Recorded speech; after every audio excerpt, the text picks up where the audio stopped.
todos, ¿cómo estáis? Mi nombre es Juan Jesús Vallejo, soy periodista, escritor y el director del programa Noche de Misterio en Caracol Radio.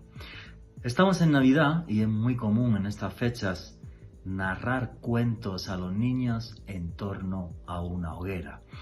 Pero los cuentos tienen un significado oculto, son una preparación para que esos niños se conviertan en adolescentes y afronten la pubertad.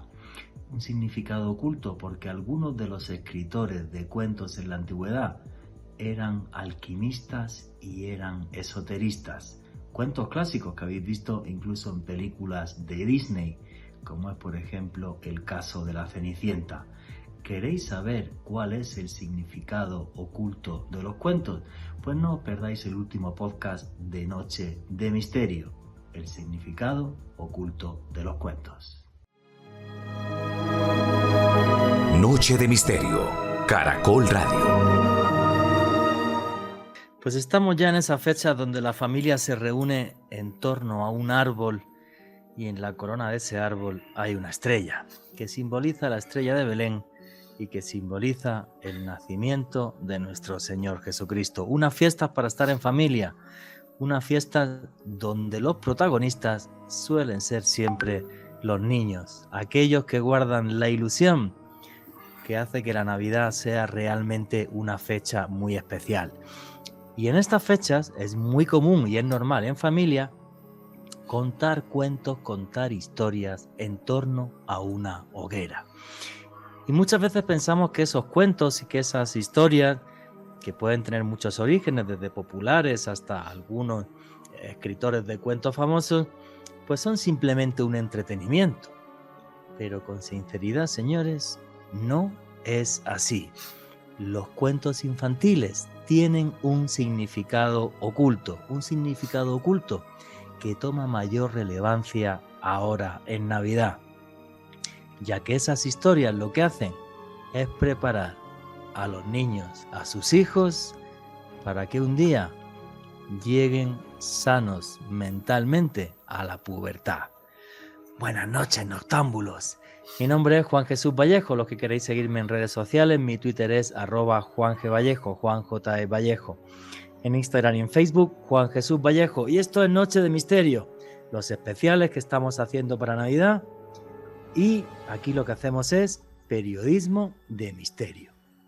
Nosotros os ponemos los hechos encima de la mesa y vosotros decidís qué hay detrás y qué no. Para los que os guste el misterio tenéis también un canal de YouTube que se llama Oculto tras la sombra, donde subimos vídeos todas las semanas y como aquí somos una gran familia, la familia del misterio, ya tenemos un numeral en Twitter para que todos podáis poner vuestras preguntas y comentarios. Y ese numeral es Cuentos Caracol. Repito, el numeral es Cuentos Caracol. Y ya sin más dilación arrancamos el programa. Alejandro Bernal, amigo, compañero, buenas noches, ¿cómo estás? Buenas noches, Juan Jesús. Un saludo para usted, para el maestro José Luis Hermida, nuestro invitado de excepción de esta noche, y para todos los oyentes que sintonizan en este momento la señal de Caracol Radio a través del dial, también quienes se suman a esta señal por medio de la app para dispositivos móviles, y también un abrazo muy especial para todas las personas que nos escuchan en diferido a través del podcast que estamos publicando todas las semanas en una lista de reproducción del canal de YouTube de Caracol Radio. Juan G, un programa lleno de magia, lleno de misterio, lleno de muchos simbolismos muy interesantes que vamos a analizar con José Luis Hermida a través del mágico mundo de los cuentos. Un mundo de los cuentos que bueno, que también está pasando por una especie de revisionismo y en este, un poco desde mi punto de vista, absurdo siglo XXI, donde hay que ser tan tremendamente político correcto, pues bueno, pues ese tipo de cosas a algunos les ha dado ahora por hacer revisionismo hasta de las películas de Disney. Yo es una cosa que me parece un poco loca y creo que es sacar un poco las cosas de contexto. Y lo digo para meter un poco de polémica como meto en todos los programas, pero que es que me parece cierto.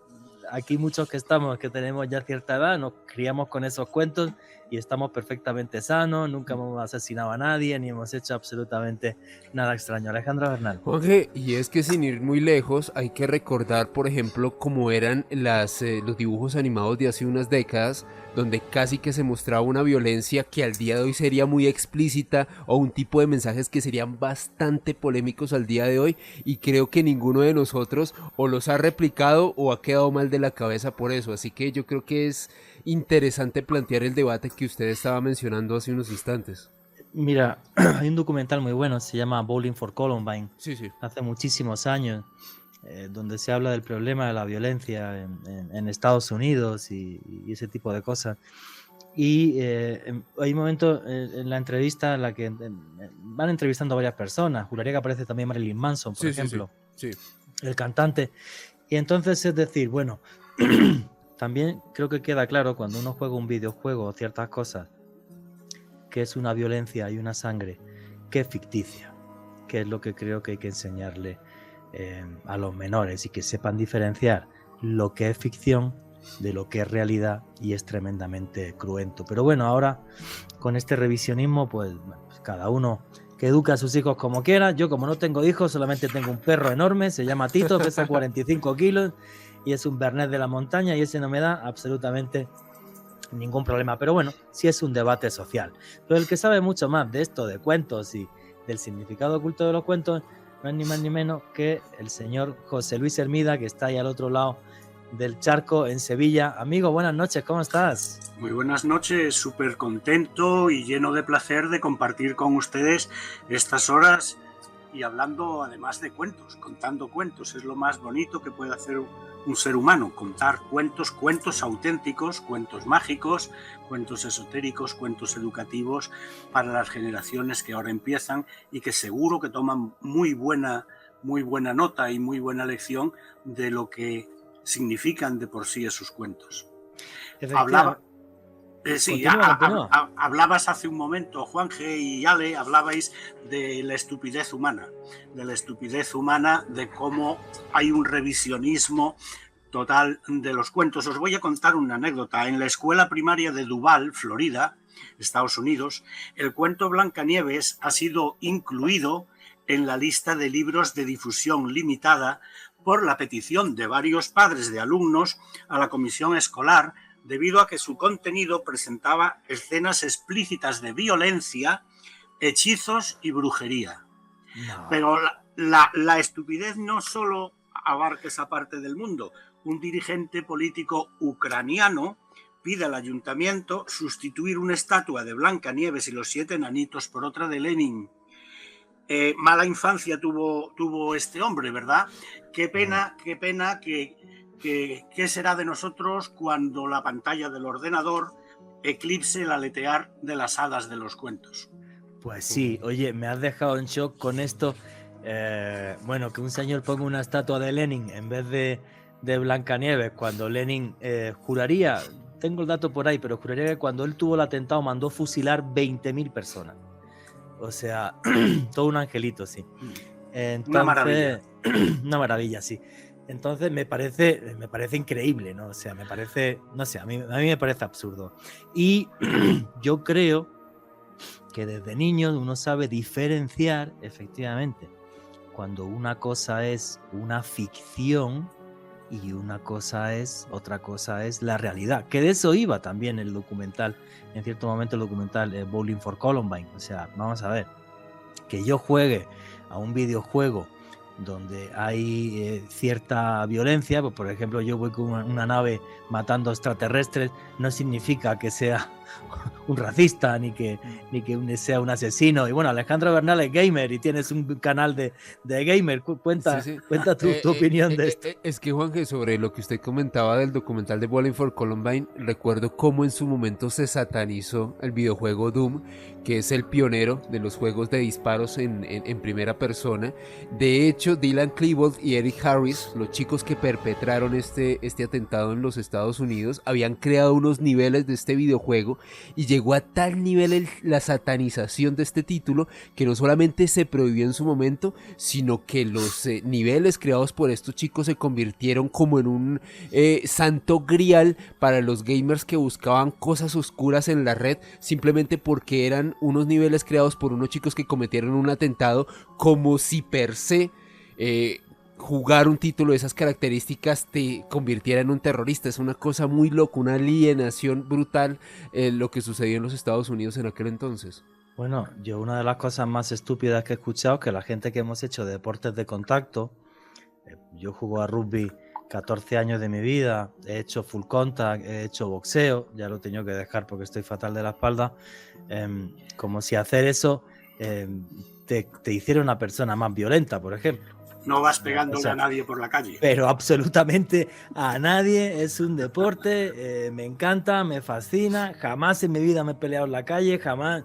Es que no tiene nada que ver una cosa con la otra, pero nos estamos convirtiendo en un mundo un poco absurdo donde se saca todo de contexto, desde mi punto de vista, por supuesto. Y si yo hubiera tenido hijos, lo primero que hubiera hecho en cuanto hubieran cumplido 6 años es meterlos en una escuela de rugby, todo clarísimo. Es que es como yo me crié, y así me crié yo, me crié mi hermano, y ninguno tuvo ningún tipo de problema, ni de violencia, ni de absolutamente nada. Entonces, bueno, en fin, cada uno que eduque a sus hijos como quiera, pero eso sí, que respete a los demás. Creo que es la clave de toda esta historia. Vamos a empezar a meternos ya, perdón, en toda la historia de los cuentos.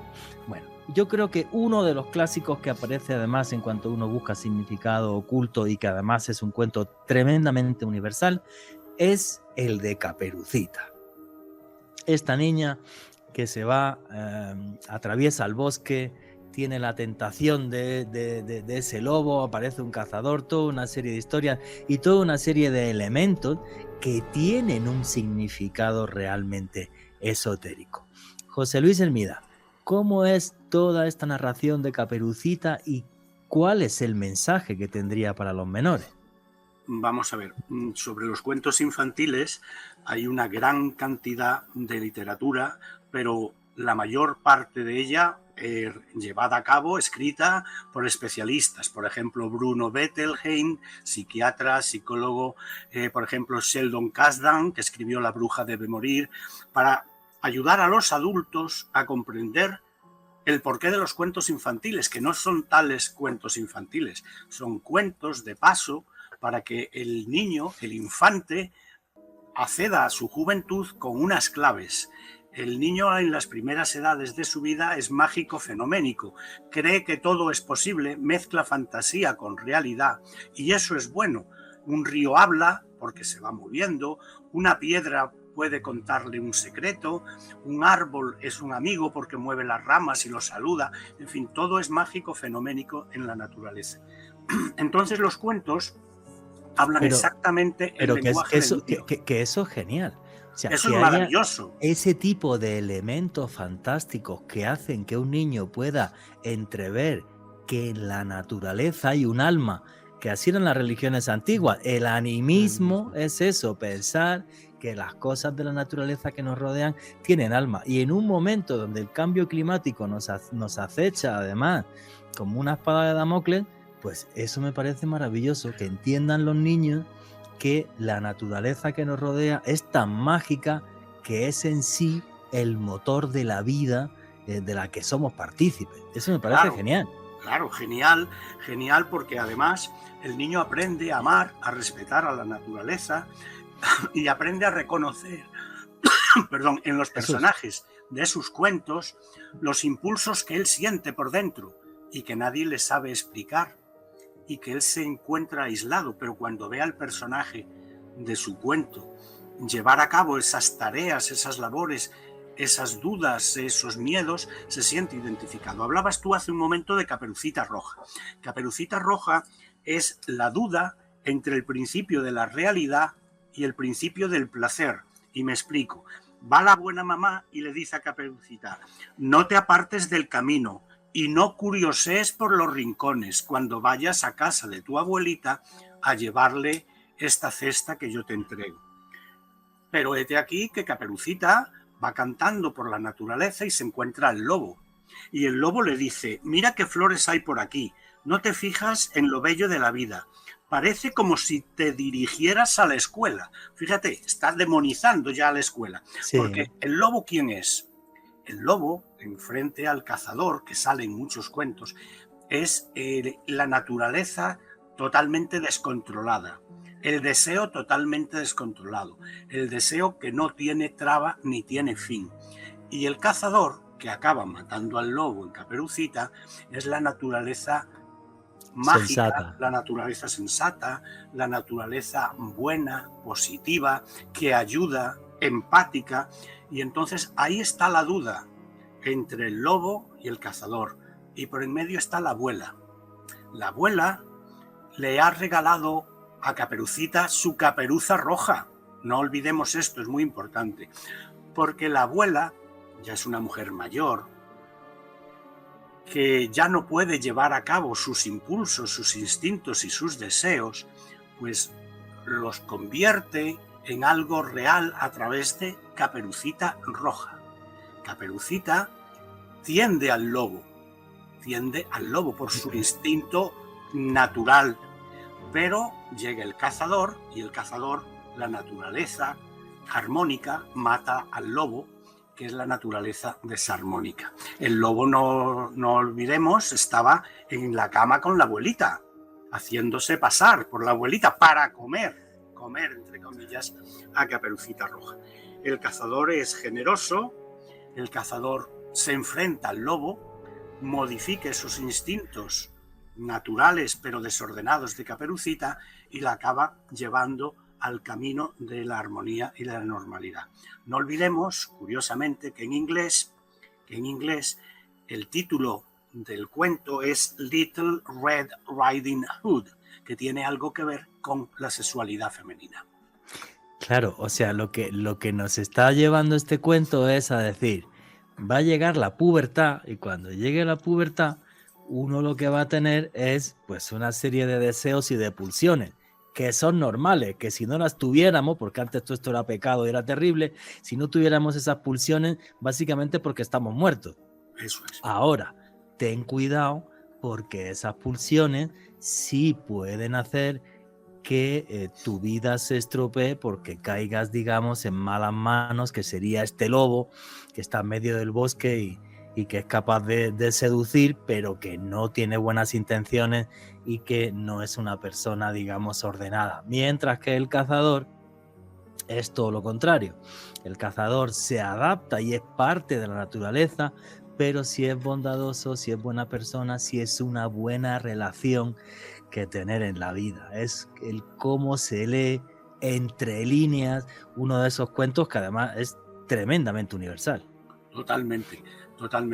El lobo representa, como tú muy bien has dicho, es un peligroso seductor, un impulso sexual sin control que acaba llevando a la ruina si se sigue.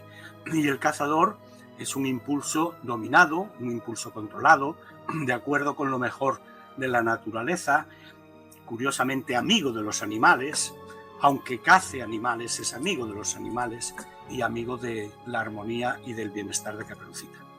Alejandro Bernal.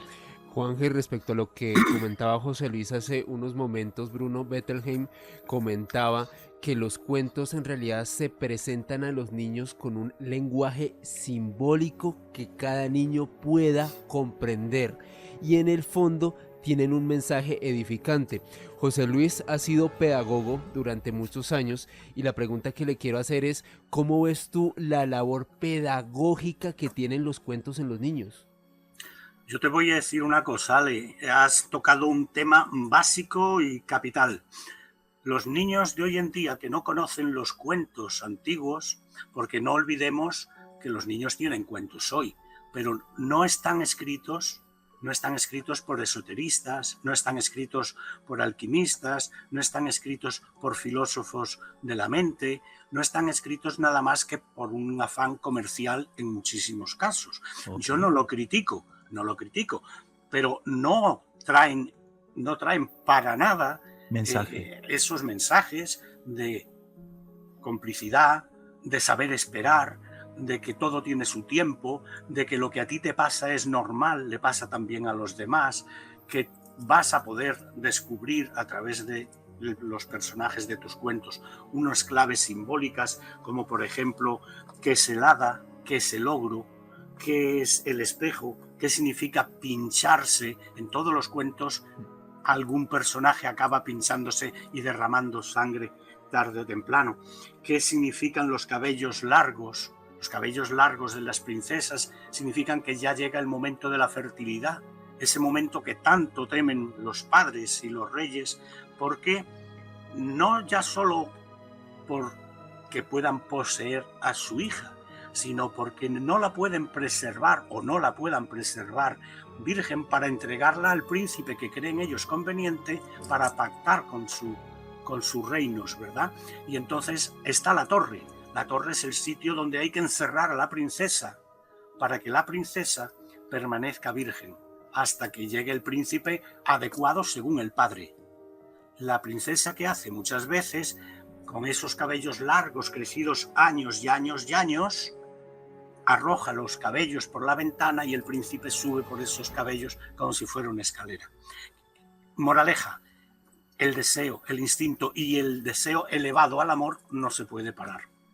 Sí, claro, eso es imparable. Lo que sí es cierto es que estos cuentos reflejan otro estilo de vida, otra forma de vida, y ahora tenemos otra, y es normal que surjan otras historias, otros cuentos. De todas formas, hay que decir que grandes compañías, bueno, ya es la mayor compañía audiovisual del mundo, como Walt Disney, sí supieron rescatar estos cuentos, hacer los grandes clásicos, que muchos de ellos se están remasterizando o se están volviendo a hacer. Y te digo una cosa, yo creo que es un mensaje súper universal, aunque haya algún revisionista de estos que para mí es gente que no sé, pues que revisen cualquier cosa, pero es que es un mensaje que es universal, porque esos temores de que el niño se te haga adolescente y meta la pata y fastidie su vida, pues yo creo que es un temor ancestral, pero que sigue hoy vigente como hace miles de años. O sea, ahí igual, la sociedad ha cambiado muy poco. Pues claro. Igual. Lo que pasa que se van sustituyendo patrones y se van sustituyendo esquemas. Antes, por ejemplo, Hércules era un héroe, ahora es Superman, pero no dejan de ser dos héroes, cada uno a su manera. Lucha por el bien y lucha por un orden y lucha por imponer un esquema de valores que se considera positivo, ¿verdad? Y entonces ahí lo tenemos. El ogro ahora es Joker, por ejemplo. Sí. Claro, pero no deja de ser el contraste entre el bien y el mal, la luz y la oscuridad, el yin y el yang. Eso siempre va a estar mientras el hombre sea hombre, a no ser que nos conviertan en pequeños zombies y en pequeñas máquinas, que lo estarán intentando, no te quepa la menor duda. Eso está buenísimo. Sí, la verdad que todo ese tipo de mensajes son universales y lo que has dicho me parece genial. Antes, la historia de Hércules nos contaba que tenía que superar 10 pruebas para convertirse en Dios. Pero para convertirse en Dios, para hacer cosas buenas, con toda una serie de valores que él aceptaba, no solamente aceptaba, sino que defendía a riesgo de su vida.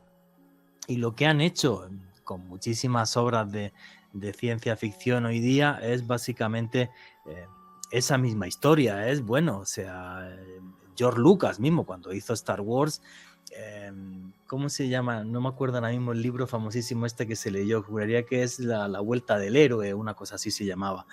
Y este libro que él le inspiró para escribir Star Wars, pues hablaba de eso. Ahora voy a buscar el dato y lo doy en la siguiente, porque faltan 3 minutos para terminar, pero en el siguiente bloque voy a dar el nombre de ese libro. Y básicamente en lo que él se inspira es en una historia que es universal y que se repite en todas las culturas. Y de eso fue de lo que se dio cuenta George Lucas, y cuando hizo el guión de Star Wars, que no sé si sabéis esto, que es muy chistoso, porque él llevó el guión de Star Wars a United Artists.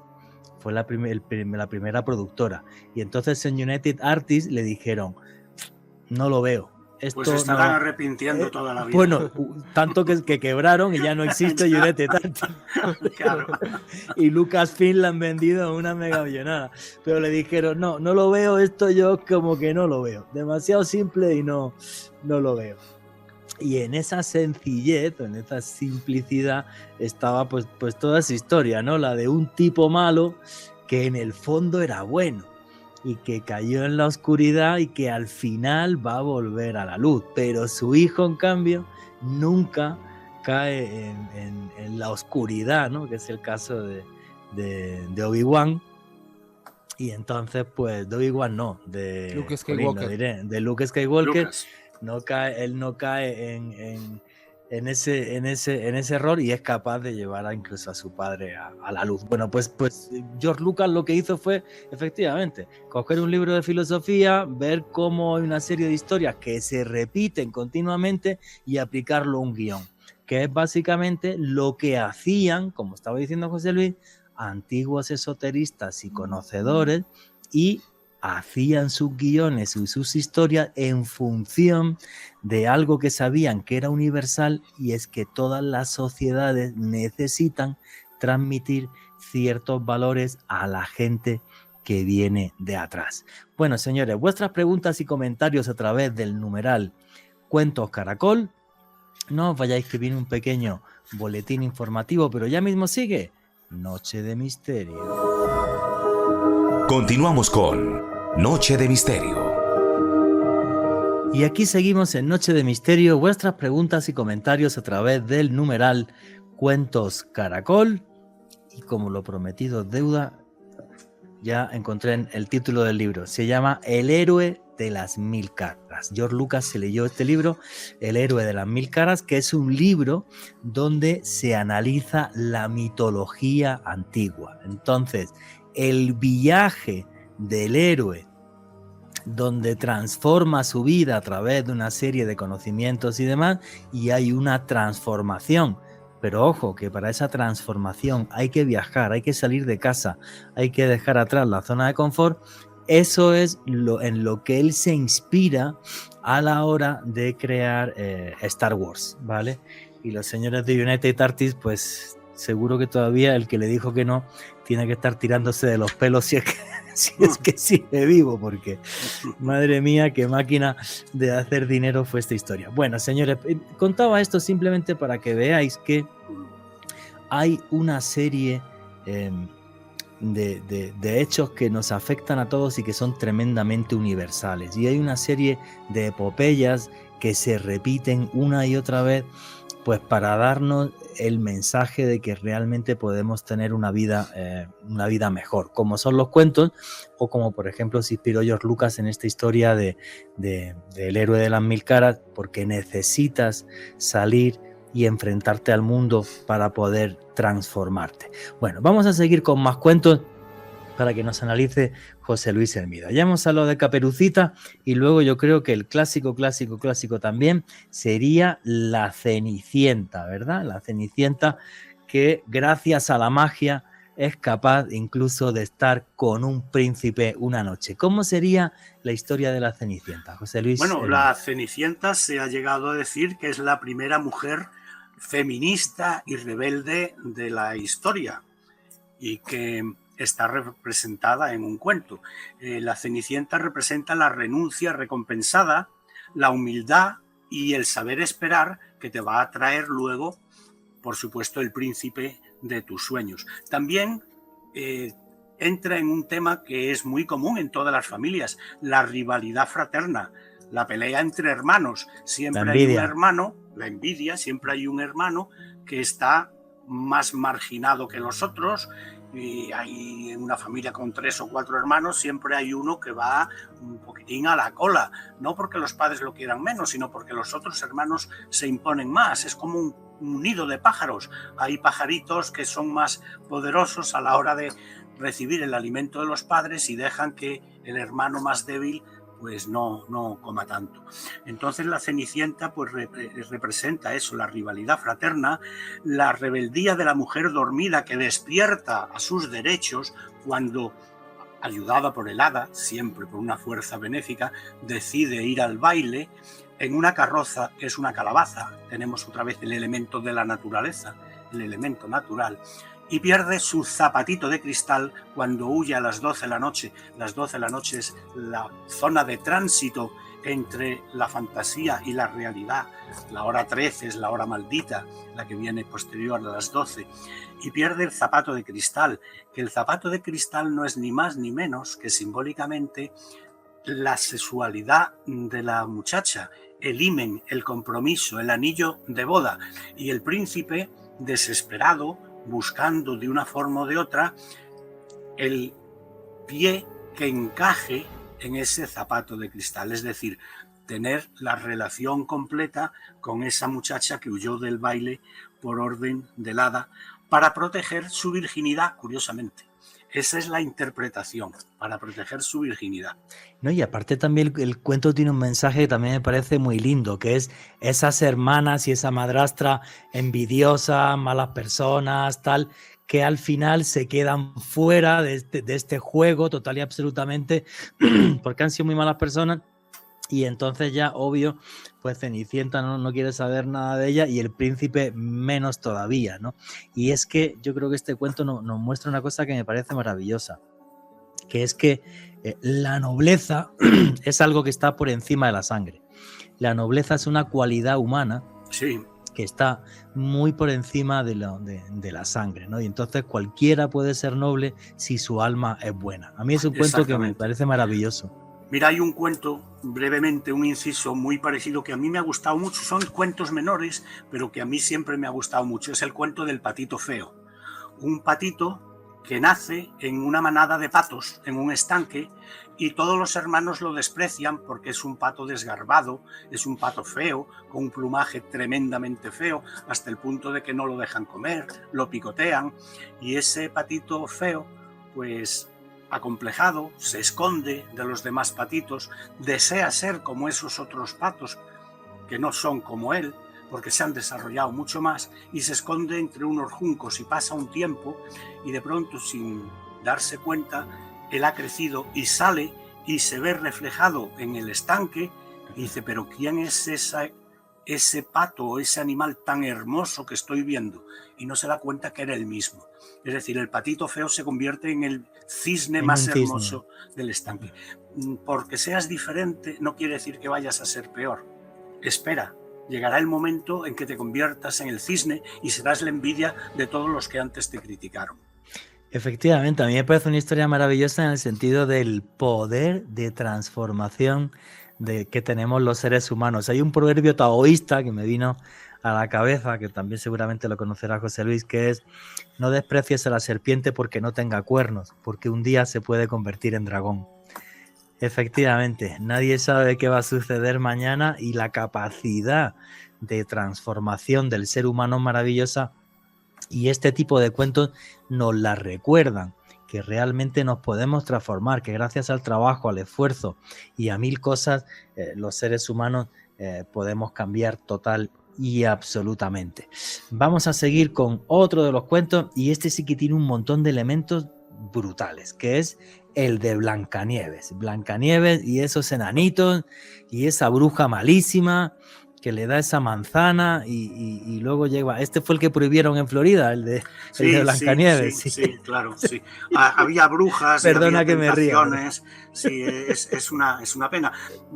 Quiero pensar que fue hace tiempo ya, pero bueno, podría hacerse hoy, porque hoy mismo están derribando estatuas de los cuentos de Disney en muchos países, ¿no? Sí. Y eso que Disney edulcora los cuentos, los endulza de una forma tremenda, porque los cuentos en su versión original hablan de tragedias y hablan de situaciones mucho más descarnadas de los que nos podemos imaginar, hasta de canibalismo en las selvas negras y por ahí, ¿no? Y se advierte a los niños de no dejarse coger por la bruja, porque puede ser comido, literalmente comido. Había canibalismo en aquella época, había epidemias de hambrunas salvajes. Bueno, pues Blancanieves lo que representa es un paisaje edípico y narcisista. Edípico porque Blancanieves está enamorada de su padre, y narcisista porque la madrastra se cree la más hermosa del mundo. Sí. Y el espejo es un elemento clave en esa discusión de quién es la más hermosa del mundo. La madrastra siente celos del amor edípico que Blancanieves siente por su padre y que el padre de alguna forma, aunque sea superficialmente, le corresponde. Y eso la madrastra no lo puede consentir. Entonces hace que tenga que huir. La madrastra está enamorada de sí misma, se mira al espejo constantemente, ¿no? Blancanieves cae en la trampa por querer ser más bella que la madrastra, acepta la manzana, que la lleva a un sopor, y ese sopor no se aparta de ella hasta que llegue el príncipe adecuado, el ser adecuado, el momento adecuado, que con un beso de amor la hace resucitar. Aquí también hay un cazador. La madrastra encarga a un cazador que le traiga el corazón de Blancanieves que ha huido. Y el cazador, hombre de buenos principios, se apiada de Blancanieves y entonces le lleva el corazón de un cervatillo que acaba de cazar. Y la madrastra confía en que aquel es el corazón de la Blancanieves asesinada por el cazador, nada más lejos. Aquí también representa el cazador el inconsciente del padre. De alguna forma el padre sigue protegiendo a la hija, aunque se ha ido y en contra de su mujer. Y Blancanieves también sucumbe a las tentaciones sexuales y por eso trata de ser atractiva. Y por eso se pincha con la peineta que la bruja le regala cuando le vende la manzana que la ahoga. Hay sangre también, se derrama la sangre. Curiosamente, y luego me imagino que vamos a ver el cuento de la Bella Durmiente, sí, estas gotas de sangre son interesantísimas porque representan la entrada en la madurez a través de la infancia. La infancia se convierte en juventud, 15, 16, 14 años. Bueno, pues los enanitos tienen un papel fundamental en el cuento de Blancanieves. Los enanitos son instintos básicos, los ids del inconsciente que todavía no han alcanzado su madurez, pero que en el conjunto se ponen al servicio de Blancanieves. De hecho, en algunos cuentos incluso le ayudan a conquistar el palacio, etcétera, etcétera. Si os imagináis, los enanitos, glotón, el otro. Todos los pecados capitales. Los pecados capitales. Claro. Los pecados capitales que en un momento la gula, la envidia. Claro, la inocencia de Blancanieves es capaz de reconducir y reacondicionar en su justa medida. Pero todos tenemos esas fantasías, esos deseos. Lo que pasa que están en el inconsciente dominados por el consciente. Entonces Blancanieves representa el dominio sobre esos instintos inconscientes. Y me refería hace un momento al cuento de la Bella Durmiente. Sí. El cuento de la Bella Durmiente se pincha, todos recordamos que se pincha a los 15 años. Pero fíjate tú una cosa, ¿por qué se pincha? Por una maldición de la hada mala. ¿Sí?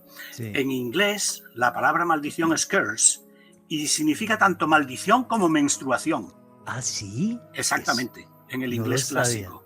Entonces, la Bella Durmiente, una princesa de 15 años, sube en el cuento una escalera de caracol. La escalera de caracol es el arquetipo inconsciente del instinto sexual, de el principio de una relación sexual que se está buscando. Y entonces, claro, no puede tolerar el padre que la Bella Durmiente se convierte en presa fácil de algún novio. Se pincha, le entra un sopor para proteger a la Bella Durmiente de esos contactos sexuales. ¿El mensaje cuál es? La relación ha de esperar a que el cuerpo y la mente vayan en armonía y estén preparados, y que la persona con la que se realiza sea la adecuada. ¿Qué tiene que hacer el príncipe? Tiene que pasar, para entrar en el castillo, un cerco de espinos. De espinos, sí, correcto. Y volvemos aquí a la imagen del himen. El príncipe, para conseguir a Blancanieves, tiene que ser merecedor de que esos espinos se abran, porque los espinos se abren cuando llega el príncipe adecuado, y entonces tiene esa relación plena y viven felices y comen perdices, ¿verdad? Es la imagen social de la mujer reprimida, la reprime el padre, la reprime el hada mala, y en espera de ser liberada por el amor y por el príncipe. Listo. De todo lo que has dicho, quiero contar algunas cosas que me parecen maravillosas. Lo que es de Blancanieves, hay un mensaje en ese cuento que a mí me parece fascinante, que es el de la madrastra.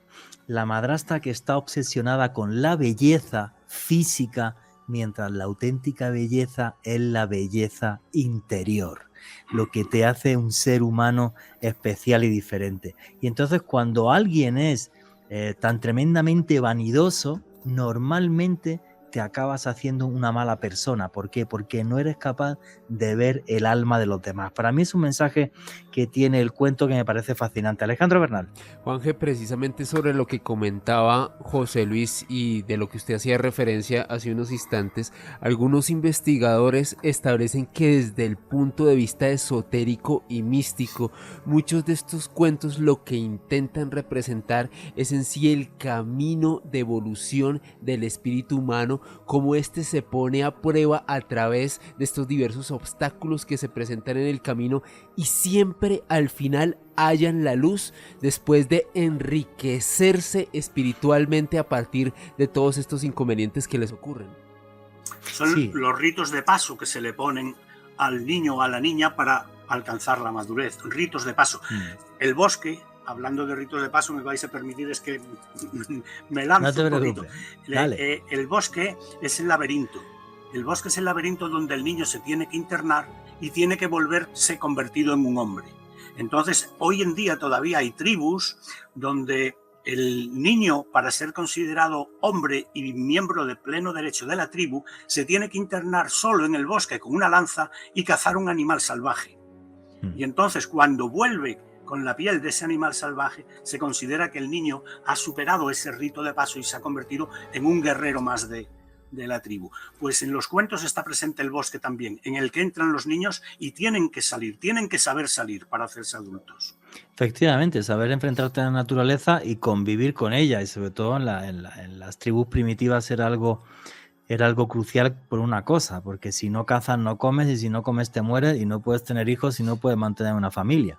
Entonces tienes que saber cazar sí o sí, y esto una serie de ritos y de preparación tremendamente fantástica. Y eso sí, cuando estás en contacto con esas tribus primitivas, que yo sí he tenido la suerte de hacerlo, por ejemplo con los yaguas en el Alto Amazonas en Perú, para ellos también la caza hay, aparte de un tema social, espiritual y de conexión con el bosque, todo un respeto a ese bosque al que tú le estás cogiendo un tributo, pero mientras sabes que eres parte de la naturaleza. Exactamente. Y eso es un tema súper curioso, ¿no? Ahora que tenemos una civilización tan tremendamente urbanita, yo veo muchos padres preocupados, y esto me parece además fantástico, en que los niños salgan al campo y vean cómo es una vaca y cómo es una gallina, porque yo creo que hay algunos que creen que la leche y los huevos salen de la nevera.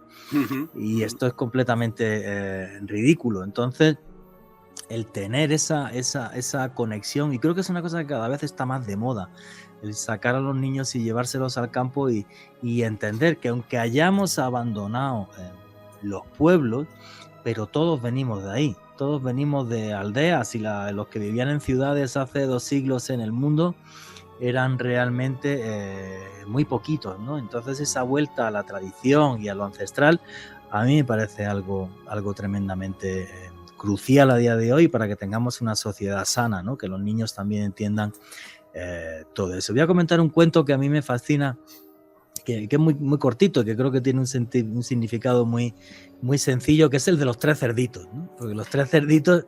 Me lo has sacado de la cabeza, sí, precisamente. Sí, increíble. Es que tiene un mensaje muy sencillo. Llega el lobo y se pone a soplar, y entonces uno hace una casa de paja y la casa se va obviamente al carajo, otro la hace de madera y tampoco aguanta, y el tercero, que la hace de piedra, ahí sí, y es más, el lobo, por intentar meterse, entra por la chimenea y acaba cayendo en la olla de los cerditos. Lo que significa es, si trabajas y te esfuerzas, serás capaz de vencer absolutamente todas las dificultades que hay en la vida. A mí me parece un cuento muy sencillo, pero es que a mí me lo contaban mucho de niño.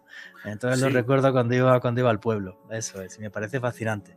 Era uno de mis cuentos favoritos junto con El patito feo. El saber esforzarse para conseguir unas metas. El de los 3 cerditos es saber guardar para el futuro, saber prever el futuro, saber armarse de alguna forma de conocimiento y valor para superar el futuro. Los cerditos eran perezosos, se dedicaban a divertirse, pero cuando venía el lobo no tenían más remedio que refugiarse en la casa del otro hermano, hasta que tienen que refugiarse en la casa del cerdito mayor, que era el más prudente, el más sabio, hace una casa de piedra y encima acaba con el lobo. Acaba con las tentaciones, los peligros y salva a sus hermanos. Es en 4 palabras, es un cuento súper mágico, ¿no? Y ese es el mensaje que nos dan los cuentos, muy sencillo, el niño lo comprende perfectamente. El niño comprende perfectamente el saber esperar, el saber relacionarse con la gente, el que hay gente buena y hay gente mala, en que hay hadas buenas y hadas malas, que hay ogros, que hay madrastras, no que las madrastras sean malas, ojo, sino la madrastra en los cuentos representa la mala madre, a lo mejor es la madre legítima, pero es la mala madre, la que se vuelve en contra de su vástago por unos intereses probablemente narcisistas, unos intereses espurios de querer ser más, de querer controlar todo el amor del padre, etcétera. No, igual que por ejemplo tenemos otro súper clásico que es el de Hansel y Gretel, claro, donde los niños son capaces de escapar porque antes dejaron un caminito de piedra por el que salir del bosque, y es como ten cuidado, ten precaución cuando vas a ciertos sitios y asegúrate de que puedes volver a encontrar el camino. Creo que son enseñanzas muy sencillas pero que son claves en la vida. Alejandro Bernal. Juanje, precisamente sobre Hansel y Gretel, y era algo que hablábamos con José Luis en otra oportunidad, como muchos de estos cuentos en el fondo encerraban unas realidades bastante crueles para la época que con el tiempo han ido cambiando, como por ejemplo lo es el canibalismo. José Luis nos comentaba cómo hace mucho tiempo en la Selva Negra, en Alemania, era normal el tema del canibalismo por las hambrunas que tuvieron que sufrir en Europa y la manera simbólica en la que representa pues este tipo de prácticas Hansel y Gretel es realmente excepcional. Sí, claro. Bueno, creo que alguna vez he contado esta anécdota. En la ciudad en la que yo soy, Granada, al sur de España, pues un día con el antropólogo, el catedrático de antropología forense de la Universidad de Medicina, y esto es así de chistoso, un día pues fui a entrevistarlo, tenía un montón de cráneos encima de la mesa y me dijo, mira Juanje, ¿quieres ver una cosa curiosa? Digo, dele usted, Miguel Botella se llama. Entonces el tipo me encendió una bombilla y ponía un cráneo encima de la bombilla y era opaco, y de repente ponía otro cráneo y era translúcido. Y yo, pero ¿cómo que a través del hueso se puede ver la luz? Y ella me dijo, no, porque lo han hervido y se lo han comido. Hace 2000 años, antes de la romanización, en Andalucía Oriental, en mi región, éramos caníbales, pero además hay 2 formas de canibalismo. El ritual, que es que yo te mato en una batalla y me como tu corazón para hacerme de tu energía vital, y el canibalismo gastronómico, que es que tengo hambre, eres mi vecino, te pego un porrazo en la cabeza, te echo a la olla y te como, sin más. Es más, luego Miguel Botella me dio la lupa y era muy chistoso porque esos cráneos translúcidos tenían pequeños cortes en el cráneo de haberle raspado la piel del cuero cabelludo, porque hasta la piel se la comían del hambre que tenían. O sea, una cosa pero realmente fascinante. Así que bueno, señores, faltan 3 minutitos para acabar, así que vamos con las conclusiones de cada uno y con vuestras redes sociales y todo esto. José Luis Hermida, amigo, hermano, tus redes sociales, tus conclusiones. Bueno, mis redes sociales, José Luis Hermida Álvarez en Facebook. Recibo muchas llamadas, yo procuro contestar a todas, dar la amistad a todo el mundo que veo que tiene interés por estos temas, y mis conclusiones es que deberíamos hacernos cada vez un poco más niños para comprender estos grandes misterios que no son tan grandes misterios, que están en nuestro ADN, que están en nuestro acervo cultural, y los problemas de antes son los mismos problemas que los de ahora. Llámense el personaje Mazinger Z, o llámese Superman, o Batman, o Spiderman. Es lo mismo de siempre. Las prudencias que tiene que tener el niño son las mismas de siempre. La sabiduría del niño para ir haciéndose adulto es la misma de siempre. Ale hacía referencia ahora mismo a un cuento de Hansel y Gretel, La casita de chocolate. No te fíes de extraños, y si llegas a algún sitio, como tú decías, Juanje, tienes que saber salir, tienes que saber salir. Que es que hay mucha gente mala, que te puede coger, que te puede meter en una olla, así habla el cuento, ¿no? Pero el niño entiende perfectamente y se refiere a esas cosas. Entonces yo me quedo con eso, son ritos de paso, son sensaciones de aprendizaje, y que ahí está el verdadero aprendizaje de la humanidad. Muchísimas gracias, amigo. Alejandro Bernal, tienes 20 segunditos, amigo. Juanje, un recorrido apasionante por algo que José Luis comentaba hace unos instantes, y es que los adultos no debemos perder la capacidad de ver el mundo como niños, para no perder esa capacidad de asombro hacia lo que nos rodea. Y a mí me pueden seguir en Facebook, Twitter e Instagram en @alebernalperez con @. Pues qué buena frase la que acaba de decir Alejandro Bernal. Ojalá todos de vez en cuando, y aprovechando esta fecha, nos hiciéramos durante unas horas niños, para entender otra vez lo que un momento de nuestra vida nosotros también vivimos, que de repente integrarte en una sociedad y empezar a caminar en este paso de niño a convertirte en hombre, es un momento donde se ven infinidad de peligros. Y los cuentos, ya han visto ustedes, que nos ayudan a superarlos. Y nunca olviden que vivimos en un mundo mágico, porque está repleto de misterio. Noche de Misterio, Caracol Radio.